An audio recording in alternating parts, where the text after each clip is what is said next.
Okay, so I have this huge long roll of hamburger.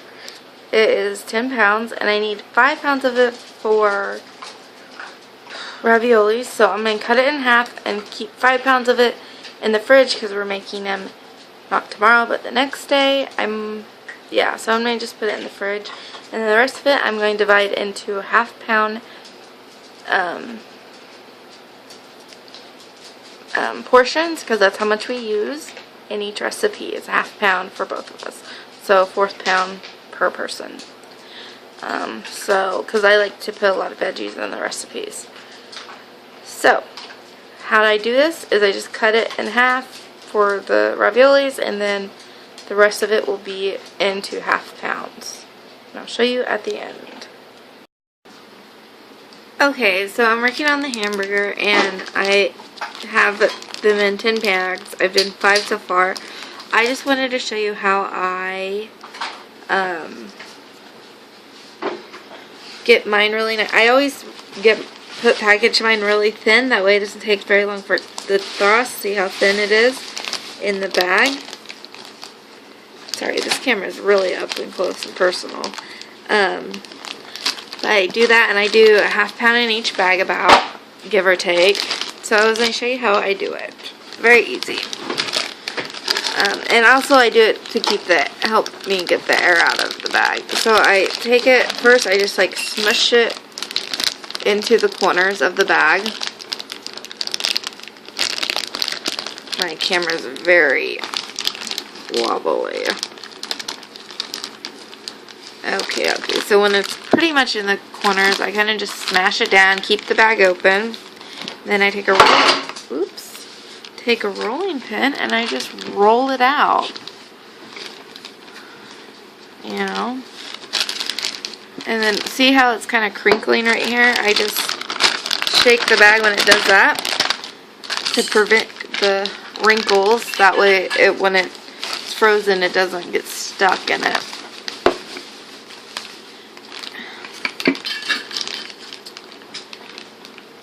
And this way they also sit better in the freezer. You can stack them. And they don't have to be perfect. That was my dog. Sorry about that. He's playing. But you just roll them out. And then I just give them one shake to get all those wrinkles off of the side of the hamburger. My dog wants hamburger. And then I just push all the air out and seal it. And that's all I do. Just like that. And then I will just stack them. I'll stack them neater in the actual freezer, but just stack them there, make it easy to stack, and it really helps with the defrost process. So I thought I'd show that. I'm going to finish this up, and this is basically what I do. And then this big bag here is going to be for raviolis. So it's not getting flattened. I just put it in a big bag because I know I'm going to use this for raviolis on Friday. And it's Wednesday today. So we got 5 pounds of hamburger in here. So I'm going to finish doing this. And this video will probably be at the beginning of the prep video for Friday. So I'm talking about Friday, but you probably won't even see this video till Friday, and my camera's like shaking up and down. Sorry about that. Anyways, so that's how I package my hamburger. Okay, so I just prepped a whole loaf of white bread. Now you're probably thinking, oh, she's making stuffing. I'm not. This is for the raviolis. I'm just going to let them sit out until Friday. That way they're kind of turn stale, and I'll of course rotate it several times before that, and it'll be easier to work into the meat because this is what you need for raviolis. And Bubba loves bread, don't you? So there's my whole loaf of white bread all cut up into squares. Hi everyone, it is Amelia, and I know my lighting is like horrible. There we go. It is Amelia, and it is the day after Thanksgiving, and we went shopping last night for Black Friday, so we didn't go this morning. And I will do a video about our deals we got. We didn't really get a whole lot though, because I really don't like shopping in general, so Black Friday was like for me. Anyways, we are doing a prep video today. Yay! Some of the first part of the video will be stuff I did earlier in the week, like a couple days ago, because I had to leave bread out for this recipe. And first thing we're making is homemade raviolis. Hi guys, I'm interrupting this meal prep video to let you know I did disclose my secret ingredient for my ravioli mixture in my blog post. So if you don't know that I have a blog and you've never been on it, go ahead and check out my blog at unorganizedcrazyperfection.weebly.com, and you can get the full recipe with all the ingredients and instructions and the secret ingredient. Thank you for watching. Oh, and yes, now I have figured out how to use the camera where it's not this little tiny strip, so sorry about that in the earlier videos. Okay, so there is my recipe. I like having them in those sheets because I have this like little key thing up here that I hold like the lighter to light the stove, some pot, I don't know what those are called, coaster things. And yeah, they're all owls because my whole kitchen is decorated in old owls. See? Ooh. Two of them fell down, that one and that one. I have tons of owls everywhere. So, there's one right there too. And I even have more that need to go up. So, it is, let's see over here. See my little owls? Now, I wanted to show you this. This is my rolling pin holder. It is one of those old file organizers that you put on your desk, and I literally just nailed it up here and I bent them up to hold my rolling pins. Isn't that an awesome idea?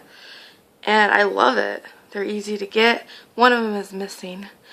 But I have my ravioli, my one without, like, that doesn't turn. It's just the, like a big stick type one. Not stick, but you know what I mean.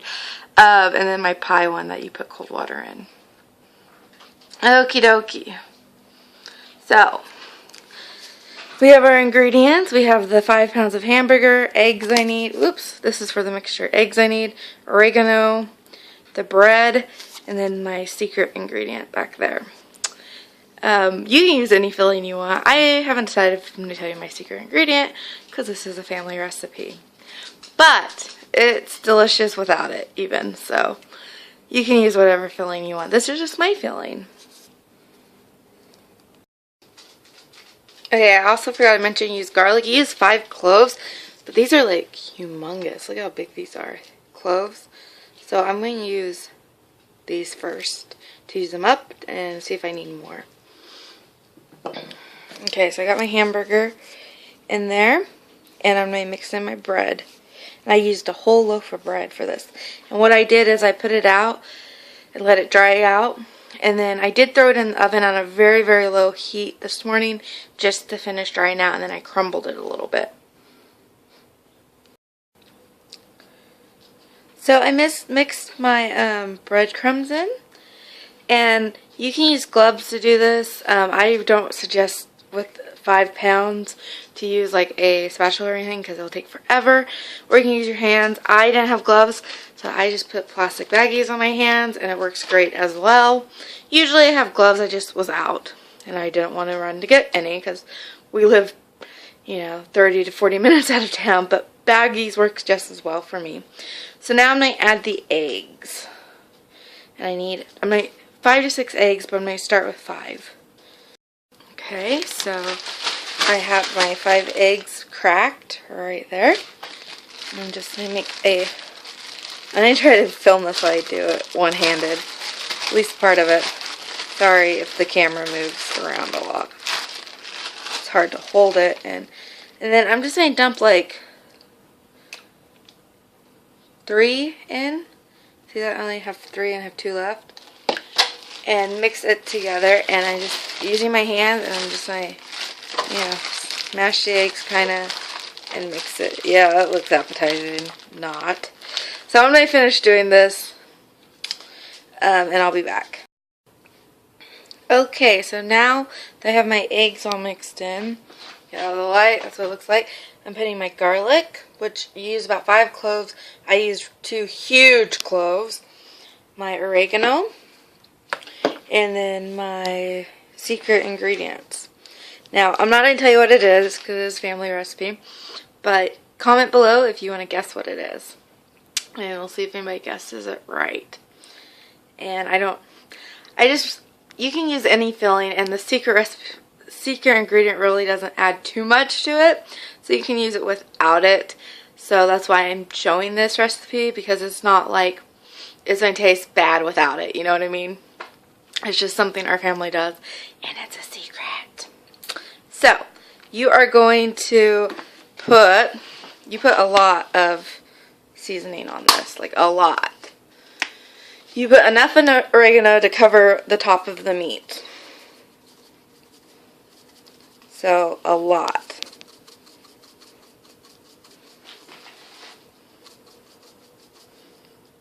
You need to get like a little tripod for this thing, huh?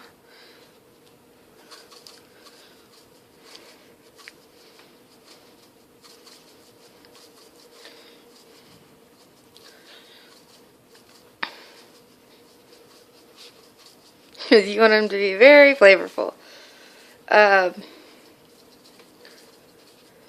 Like, you don't want very much pink showing through. I know this seems a little crazy, but it tastes so good.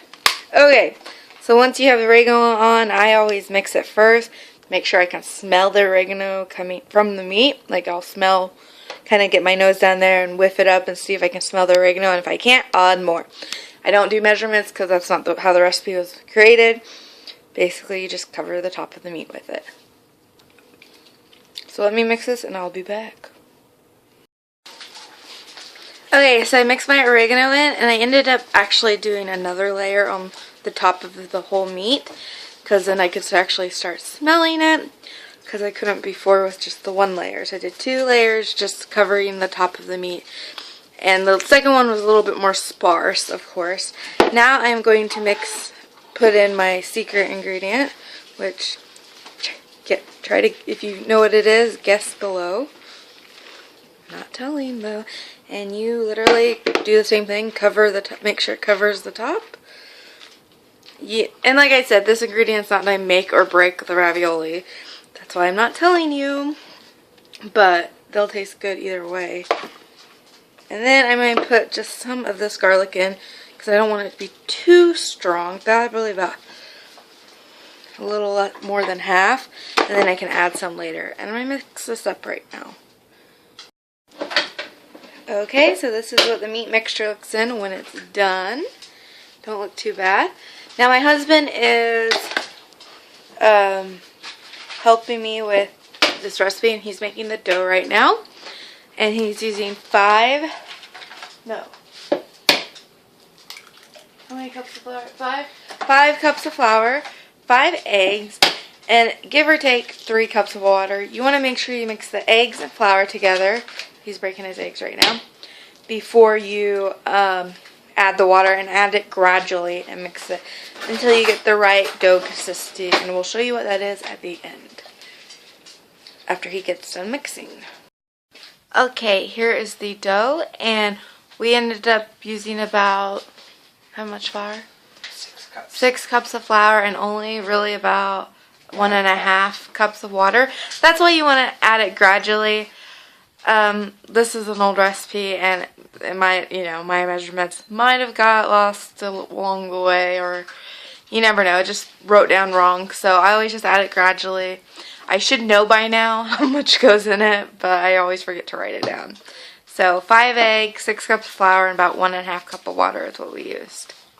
And it's still a little tacky, but we're going to be using it on a really, really floured surface, so that's okay for us.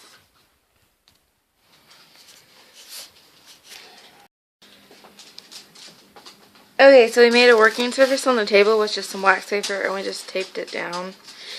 I put a little bit of water, just like ran a damp rag underneath it to help it stick to the table better. just to keep everything clean and easy cleanup. And this table's kind of old and I was kind of worried about that, so we just put wax paper over it. Now to roll out our dough, we are going to be using just a regular rolling pin. Well, it's not regular, it's just a, I don't even know what you call this, a non-turning rolling pin. It's just basically a hunk of wood that's made into a rolling pin. I bought it as a rolling pin. It's not something I made. Just FYI. And then we are using this rolling pin as well. And this is how we create our raviolis. If you don't have these, you can buy them online for about $20. But there's also other methods you can use, like crimping them with a crimper by hand, or making big round ones, you know, with like a cup. It's all really up to you. And then we also have a crimper to crimp the edges of these as well. Now we don't really use this too often, like too hard, like we really don't push it because then it will cut the raviolis, and we aren't wanting to do that. So I'll show you how we use this later. So right now we're going to roll the dough out.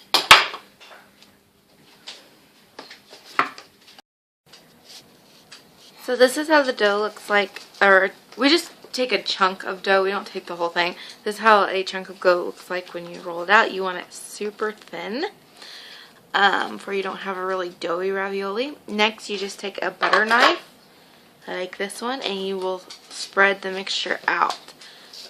Do you want to hold this and I'll show them how to do it? You have to hold it like that.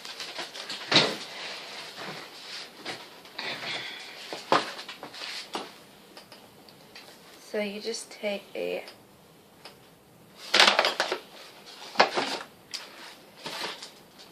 good chunk of this and you squeeze it in your hand like so, and then you just spread it like this on there. You want to do it very slowly for you don't rip it, and this is the easiest way we have found to do it. It's very time consuming. There's a big chunk of garlic, let me get that out, to do, but it's so worth it in the end.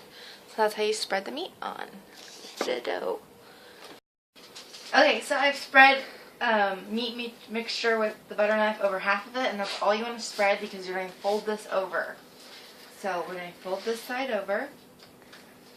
And the square, you can get them, or if you want to, sorry, that was my cat. Square, you can get them, the better. You kind of just want to kind of pull it to the edges. They won't be perfect sometimes, like this one, definitely. We have like a piece missing right here. So when that happens, I just cut it out, usually.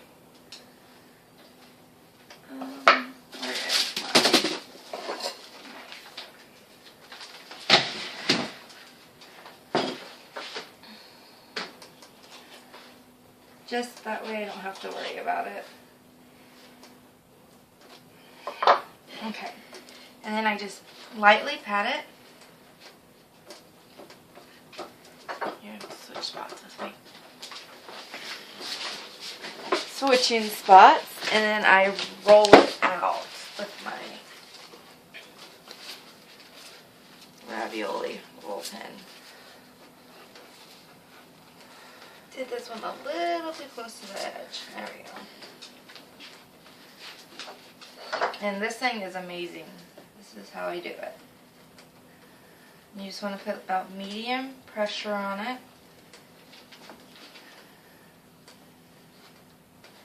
Like so. And see how it makes them into little squares? Now, if you've rolled your dough too thin, it will break like this one did. You see that? How it broke? So right here the dough was just a little bit too thin, but overall it turned out okay. Now if you do want to crimp them, which I haven't decided if I like doing this or not yet, you just take your crimper and crimp them. And I only do two sides because these are, whoops, small raviolis. And this just helps the meat mixture stay in them a little bit better. And then I'll show you how I wrap them up. Now, if you want raviolis right away, you can go ahead and boil these or whatever you want to do, or fry. Fried raviolis are amazing. But I like to freeze mine first because I feel like they are easier to handle. So I cut them in about serving sizes.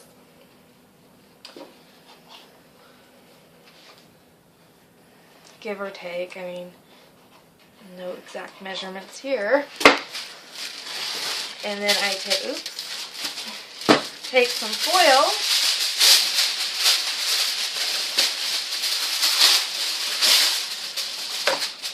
and I will just gently pull these apart, place them on the foil, and then I wrap them up.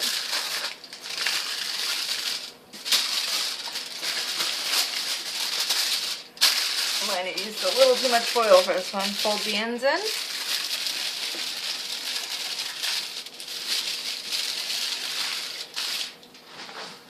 And then I will place them on a cookie sheet and freeze them.